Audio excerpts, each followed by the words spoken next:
What's going on, everyone? This is Ray McIntyre with Project Sandlot and Major League University. And we're bringing you today, we're going to be bringing Sandlot Talk. This is going to be a separate podcast from our typical Champion School podcast, but we are going to bring on guests every once in a while. So for today, we have Lauren Turton. She is a business coach, and she also is doing many things. She's an entrepreneur, does a great job with the ClickFunnels, as we'll kind of get into, and she also has her own NFT and is diving into the NFT space with a podcast that she'll be coming out with shortly as well. So all of her info is going to be posted in the DMs or the comments below, so check that out. And yeah, I hope you guys enjoy it. See ya.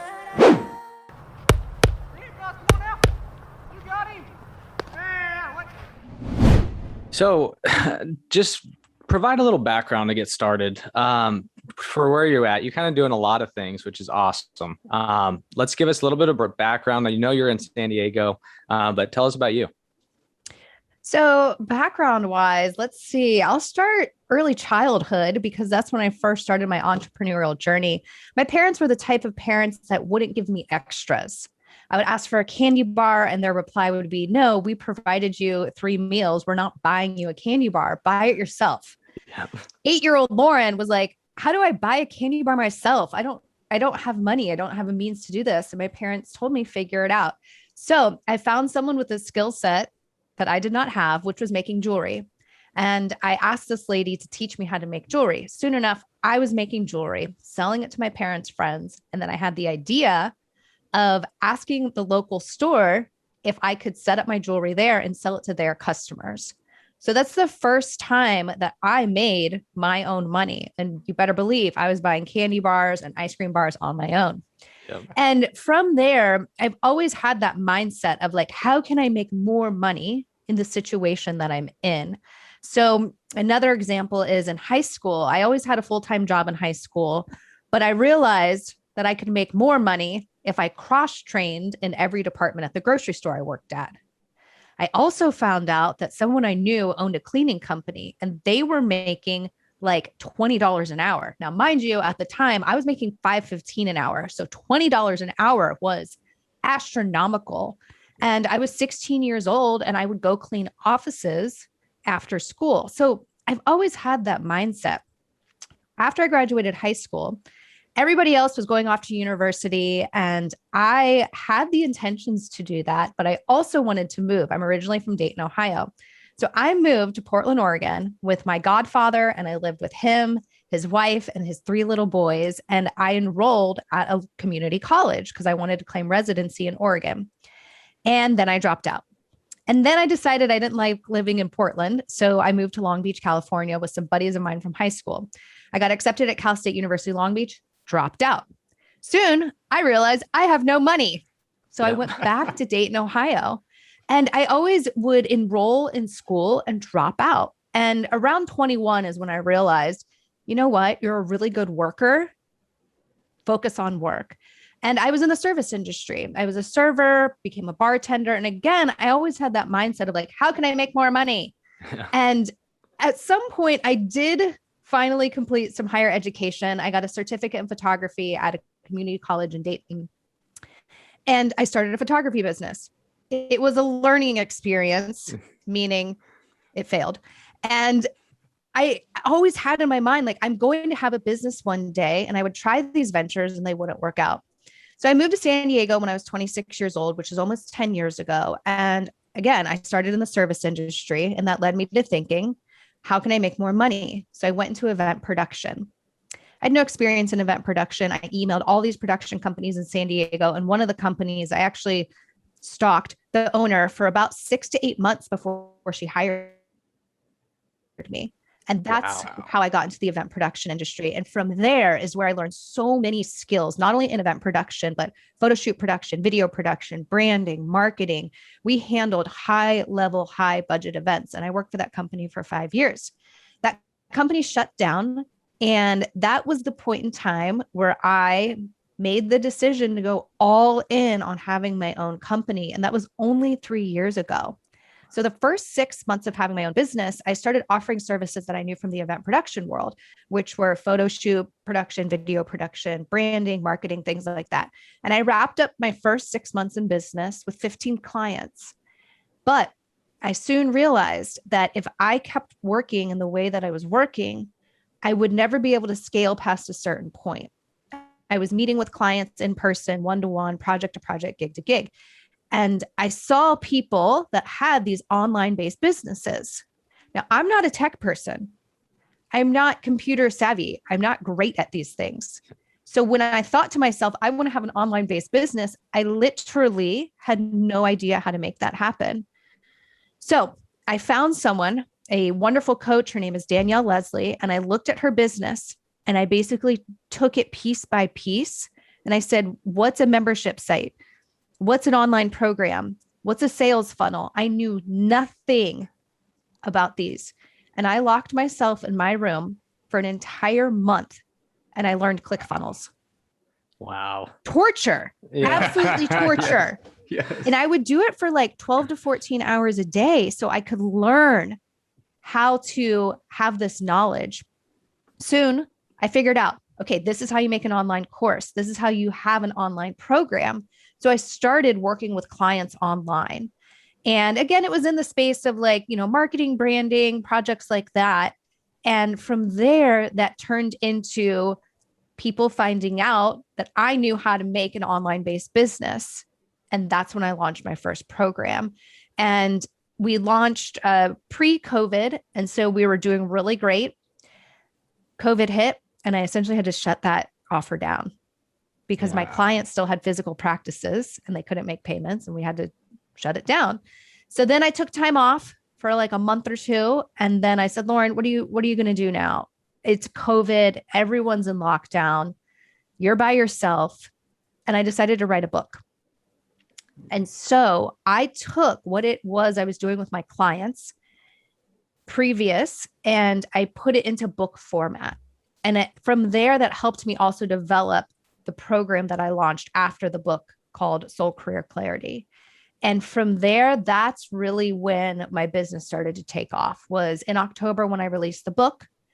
And then people knew that I had a program based off the book. I was going hardcore with organic marketing and my business just skyrocketed. Gosh, you've done so much, and worn so many different hats, which is incredible. And kind of the mindset you have to have. Our question, I guess, to get started would be like, what are you telling people that are in your shoes when the younger version of you, that they're going, hey, I got to get to school. Like, I'm not sure if I'm going to make it in the entrepreneurial world. Like, what is that oomph to get you to jump? So I think there's a few things here. The first one is having the self-awareness. So something I see that's happening out in the world right now is a lot of people are feeling the pressure to be an entrepreneur. And that's not always the case. Not everyone is an entrepreneur. Entrepreneurs need support people.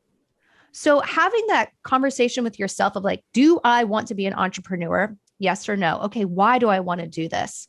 Is this actually my calling? And if it is, go all in, make it happen, figure it out, learn skills that you need and wear those different hats so that you can become a successful entrepreneur. Make sure that you have grit because you need grit. There's going to be so many ups and downs on your journey. Every day is a roller coaster.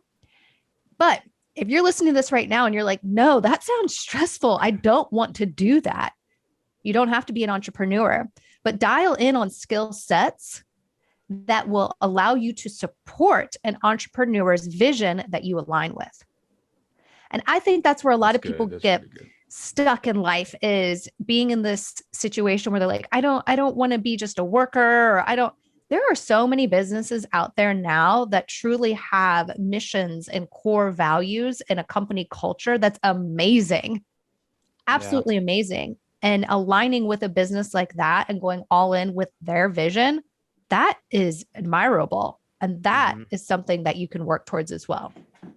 I love Gray, if you're going to go, I love the idea of the skill set, like develop a skill set that's valuable in the marketplace. whether it's like your entrepreneurial skills, maybe you're a good public speaker, like we love the public speaking aspect, or maybe you're just really good at crushing the back end work. Like I'm so good at making funnels, and I'm not good at making funnels. I need to get better at it. But as an example, like, hey, maybe you're really good at making the funnels, but you're not as good at going and delivering the product. Well, hey, here's what you can do. Here's a valuable skill set that somebody else can benefit from. You talked about grit, though.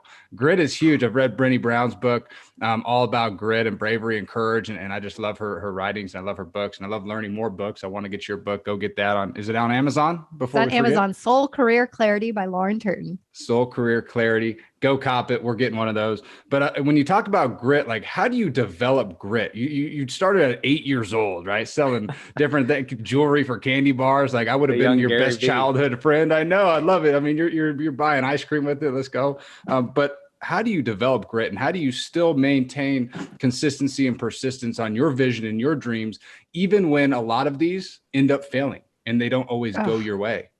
So when I look back on all of the years of learning experiences, I think back on what is it that actually made me keep going. And truly it was a burning desire deep within me that I knew there was more out there for me.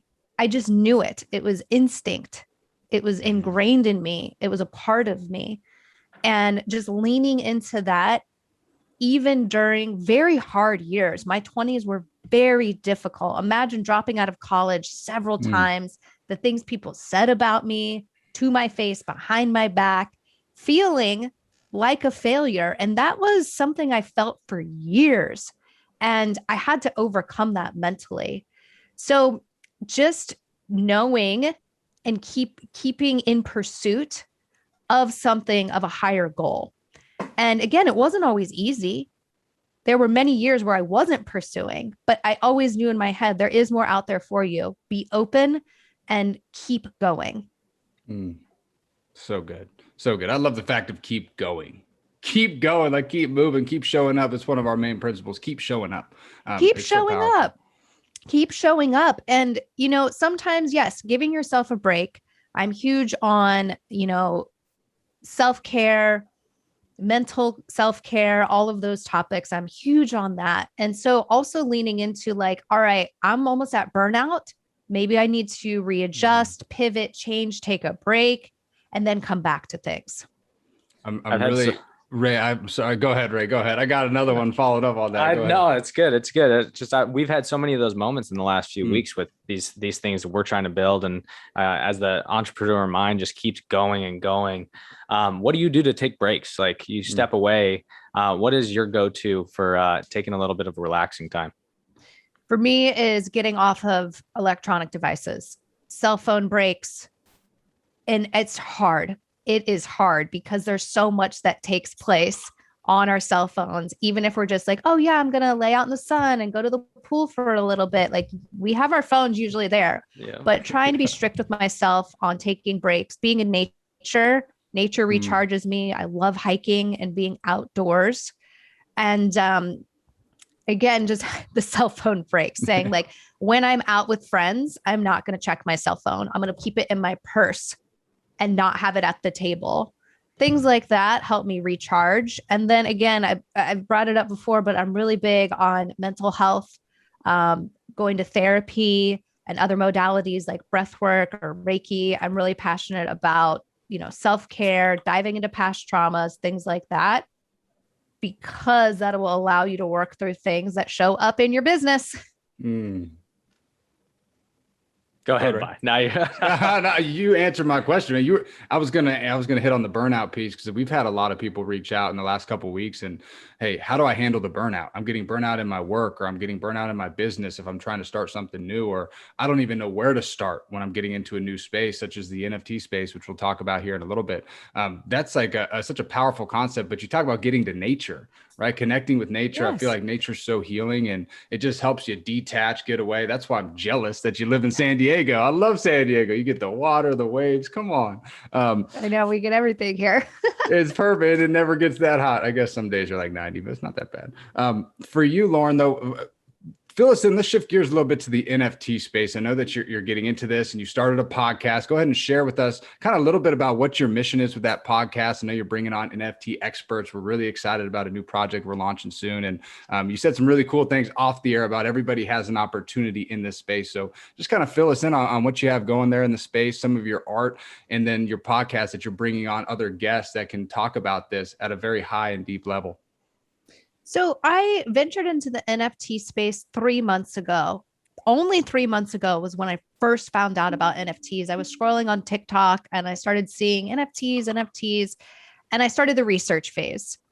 Again, I'm not a tech person, so it was very overwhelming for me to even grasp what an NFT was, because I'm also not in the crypto space. So after 2 months of research, feeling it out, I decided I need to take action on the NFT space immediately. Immediately. This will change my life if I take action on it. And I went into the space from the lens as an artist. I have a project called Find the Hare, which I started when I was in community college, so over a decade ago. And it's a project where I take bizarre photos of myself in a rabbit mask. And I have hundreds of photos in my collection because I've been doing the project for over a decade. For many years, I showed my work in galleries, at art shows. I had a small event company that put on events at all the nightclubs in San Diego. And I started that company so I could show my artwork. And I did that grind and that hustle with my artwork for about 5 or 6 years. So I've been out of that scene for a few years now. And pre-COVID, I had an art show booked at a gallery in San Diego in March. Everything got shut down and I couldn't do the gallery show. Well, I did the gallery show about 2 months ago, and it felt so good to be back in the space with my artwork. And this was the time when NFTs started coming up. And I was like, you know what? I'm going to go into the NFT space as an artist. It escalated very quickly. I then from there got in connection with an amazing project called Happy Land Gummy Bears. And I became a community member of Happy Land Gummy Bears. So then I realized, wait, NFTs aren't just for artists. There's also these community projects. And in my research, of course, I had found out about CryptoPunks, Bored Ape Yacht Club, but I didn't understand it because I wasn't a part of it. Happy Land Gummy Bears allowed me to become a part of a community. And then I obtained one of their pieces. So from there, I was like, wait, this is huge, all these different layers. So I started looking into the NFT space and I realized, where can I provide value here? What's a gap that I can fill in based off of what I do now in the business coaching space? Where are my areas of expertise? And I dialed it into public speaking, being able to make strong connections and networking. And I was like, what can I do that combines those skills? I was like, oh, I can start a podcast. And I can bring in experts from the NFT space to interview them on their areas of expertise. So I'm in the process right now of recording episodes for Freedom with NFTs. And my goal is to launch by the end of this month. Very nice. The NFT space has just exploded, and we haven't been in it that long either. You know, we've been in it I've been in crypto, I guess, for like 8 months now, and then NFTs specifically for probably about 3-4 months. And what was it for you that was like the aha, like this is real, like this is a big thing moment? You know, as an entrepreneur and someone who's always looking out for opportunities, I've always felt like I've been late to the game in so many spaces. And when I saw where NFTs are now, I was like, this is your opportunity, Lauren, to get into an industry at the beginning stages and absolutely crush it with leveraging the skills that you already have. And so that's what I've been doing, is just getting into the space, networking. Twitter is massive in the NFT space. So if you're thinking about getting into NFTs, start that Twitter now and just start posting and retweeting and being in the Twitter space. And from there, it's escalated very quickly. I've been shocked at how quick this has happened in the space. Again, I am being proactive and taking action, but it's an incredible time to get into it. We're so early. We are so early in the grand scheme of things.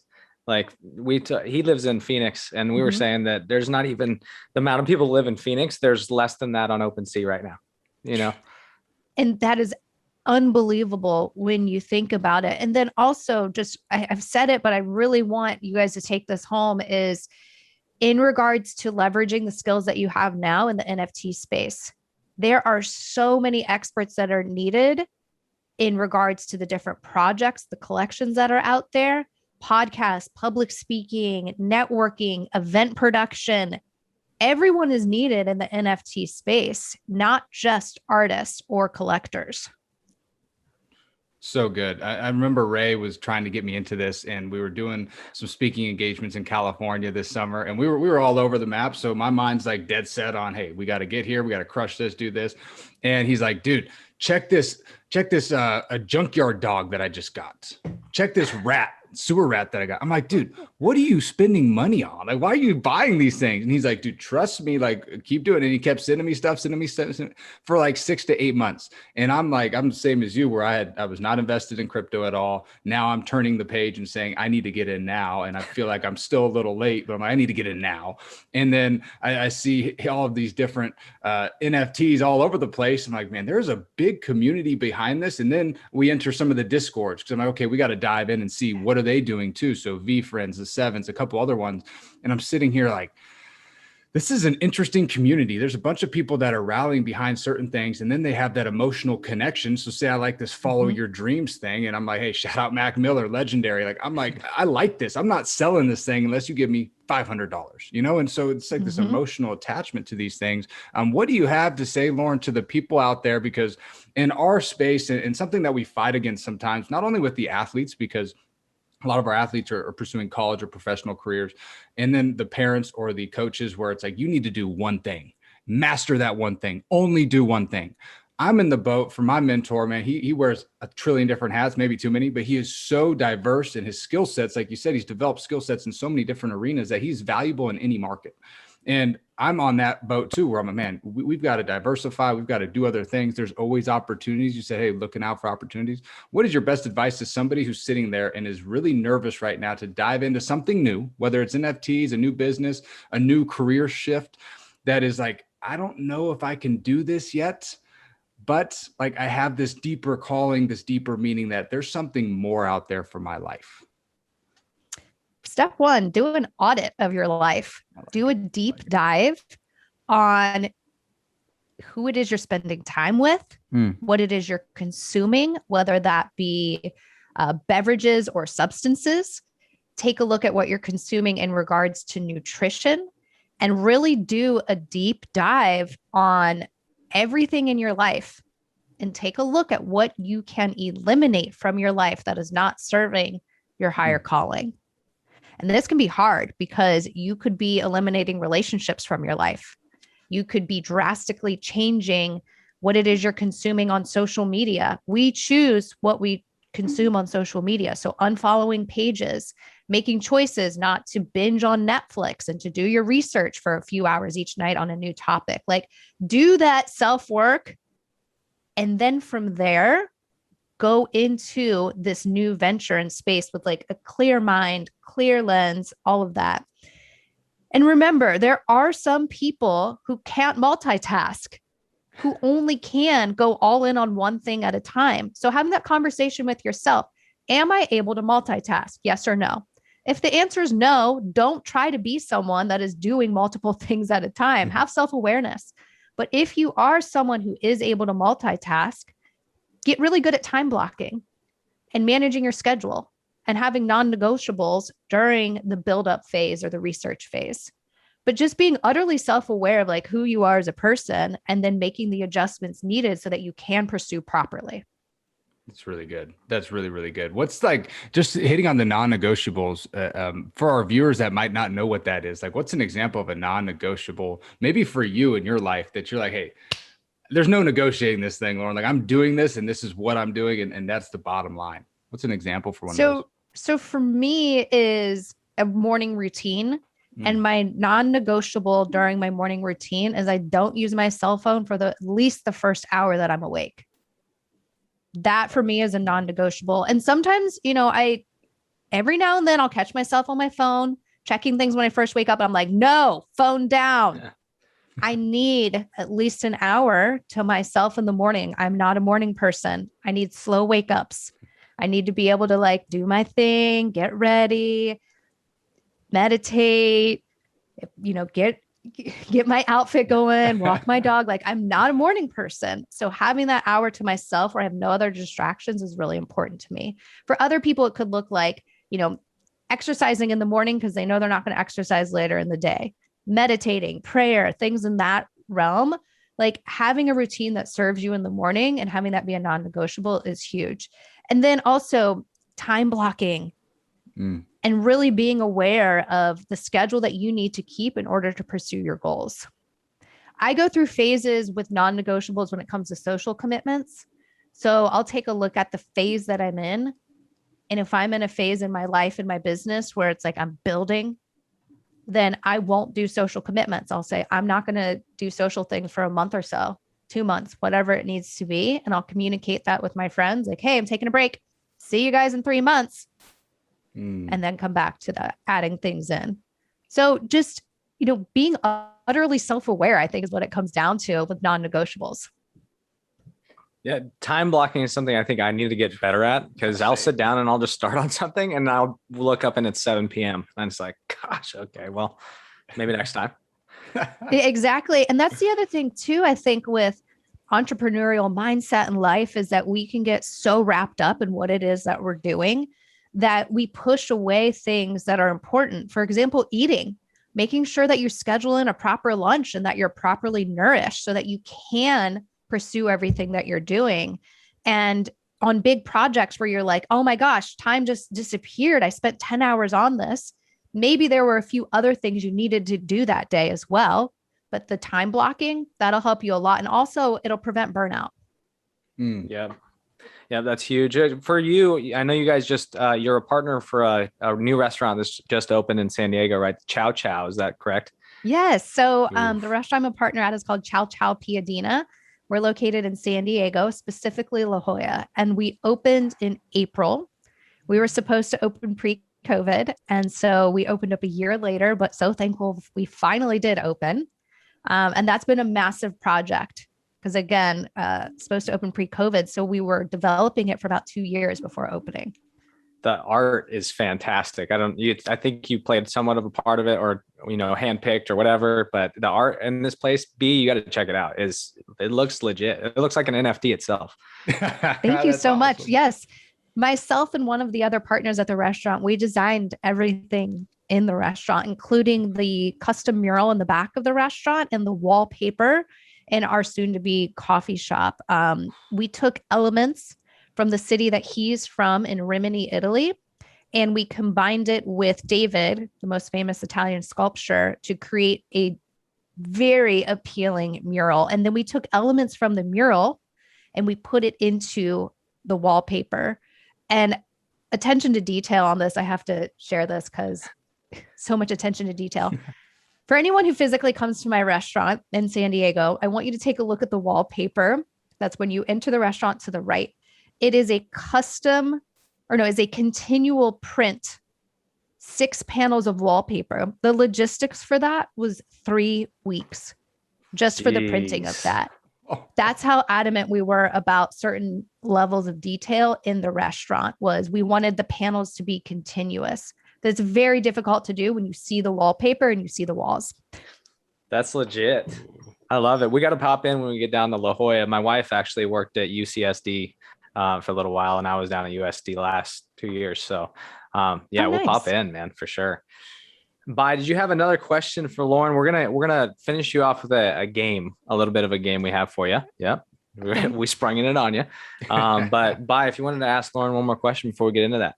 Yeah, one are there really good, tall, dark roast coffees at that coffee shop? How good. We have Italian coffee. Yes, of course. We have an espresso machine. Hey, load me up. We're stopping in November when we're down there. Perfect. Lauren, I want to just kind of finish it off here, and then we'll get into the game here with the risk taking, right? I think taking risks, you've moved from Ohio to Long Beach, you've moved up to Portland, you went down to San Diego, you're all over the place, right? And sometimes for people, it's hard to move. I feel like I'm a little more nomadic and it's a little easier for me because I feel like I'm more alive when I'm on the road or going different places. Think about taking risks. Like what was going through your mind with some of these new ventures that you've entered into when you were first getting started, and especially with the ClickFunnels aspect? I'm very intrigued with ClickFunnels. I've been watching Russell Brunson for a while. I've got both his books or a couple of his books, and we're working on an online program too to maximize and scale because we ran into the same problem. We can only be so many places at so many times. How can we scale this online?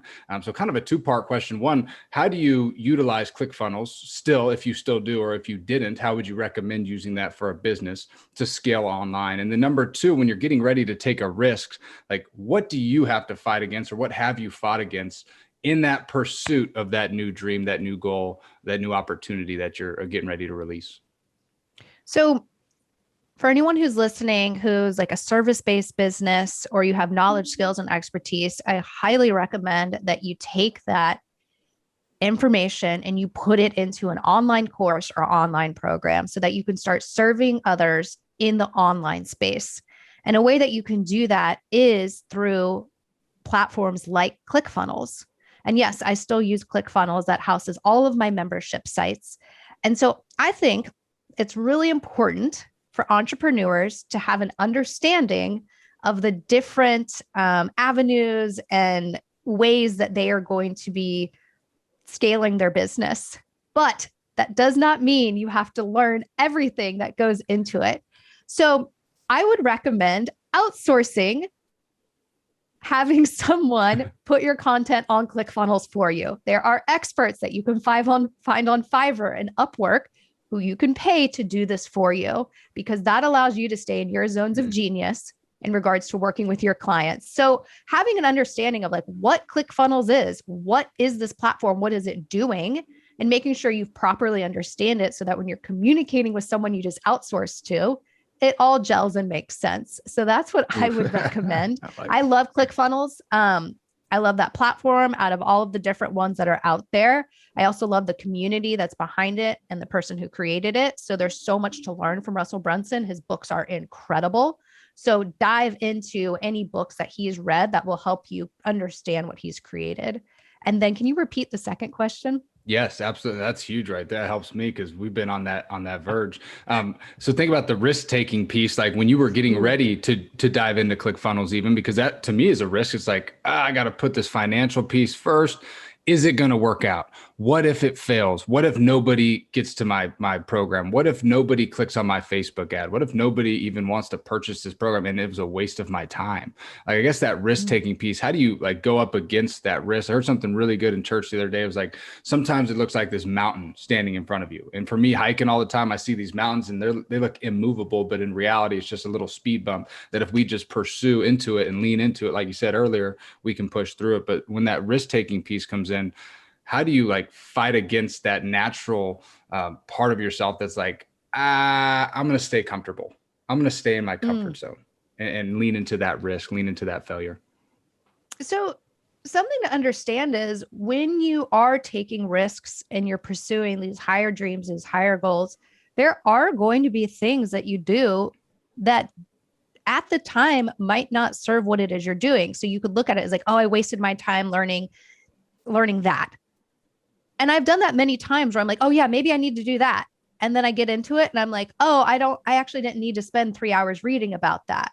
So yeah, you are going to get involved in some things that maybe didn't serve you at that time. But what's interesting is usually down the line, what you think doesn't serve you at that time comes back at some point.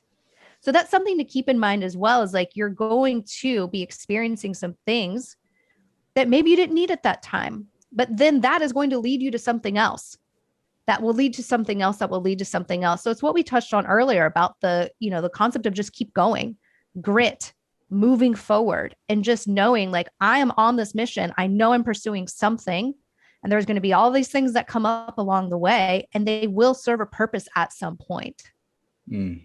So good. So good. You're never losing if you're learning.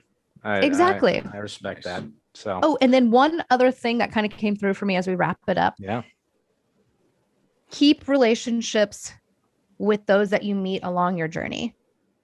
So I'll give a perfect example. There is someone that I recently signed as a client who I was always so nice with, friendly with when I would see this person in person at a lot of events. It was about five years ago. And I've not talked to that person since then. But I keep showing up on social media and I'm consistent with the content I put out there. This person reached out. Hey, I'm ready to work with you. Can I sign into one of your programs? And I was like, what? And then later on, this person was like, you were always so kind with me. You were always so nice with me. Your content is incredible. I want to work with you. So this is just an example of how like being a genuine, authentic, kind, caring person can really connect with people, and you never know when they're going to show up again. So just really keeping in that as you're on your journey. Everyone you meet along the way is there for a reason, and you never know when they're going to come back around. Gosh, great advice for life, for business. We talk about not burning bridges, even in the coaching world, right? Like same thing. You're always going to cross paths with someone. It's not that big of a world, especially in the industry. So this has been great. I mean, I think we've taken a lot. I mean, we might have to hire you as our business coach as well, Let's talk. But we're going to jump into a quick little game for you. We call it On It or Off It, kind of like buy or sell, right? So I'm going to relay 10 quick things. You're going to say you are on it for it or off it against it, and a quick little one sentence as to why. Oh my gosh, I'm so nervous. Okay. And even bigger twist, there are some random NFTs thrown into this list. If you don't know them, you don't know them. But if you hate them, tell us. Okay. Okay, are we ready? Number 1, weightlifting. On it. Why? Oh, because it makes my body look stronger. Very good. And my body stronger. Rom-coms. Ew, no. Don't like. Loot for adventurers. I don't know what that means. Okay, perfect. That weird NFT out there. Los Angeles Chargers. Don't care. Video games. They serve a purpose for some people, but not me. But now that I'm in the NFT space, yes, because a lot of people who are into video games are in NFTs. So yay. Big time. Pudgy penguins. Don't know. Mexican food. Duh, yes. Especially in San Diego. Yep, perfect. Beaches. I really like having the beach next to me, but I don't go on it a lot because of the sand, the wind. It's a little stressful for me. I would prefer to go to a pool. Okay, respect that. Star Wars. Don't care. And last one, Disneyland. No. I don't want to go there. That's stressful. People, things. I'm good. There's a lot of people there, man. I would prefer to go to Magic Mountain. Oh, roller coasters. Big fan. Terrified, absolutely terrified of heights to the point of passing out on them, but I'll still go. Wow. Yeah. Good for you. Risk taker right here. Yeah. Very gritty. That's right. Well, Lauren, we appreciate you coming on. This has been a blast, and we're super excited. Before we even forget about it, where can people find you? Social media, podcasts, websites, if they want to work with you, if somebody's like, hey, I need to take this next step, this next leap, or just reach out for advice, where can they find you? Every Wednesday at 1 p.m. Pacific Standard Time, I host free trainings in my Facebook community. And they're on mindset and business expansion. And you can register by going to join.laurenturton.com. And on Insta, same thing, Lauren Turton. Send me a DM and let's connect. Perfect. Let's go. This has been great. Thank you so much for spending your time with us, spending your morning. I know you have beautiful San Diego that you could be outside and enjoying right now, but this has been great. Again, we've taken a lot from this, and I think the people listening have too. So I hope they go and check you out. Thank you so much for having me. I hope you have a good day, and we'll see you soon. Thank you.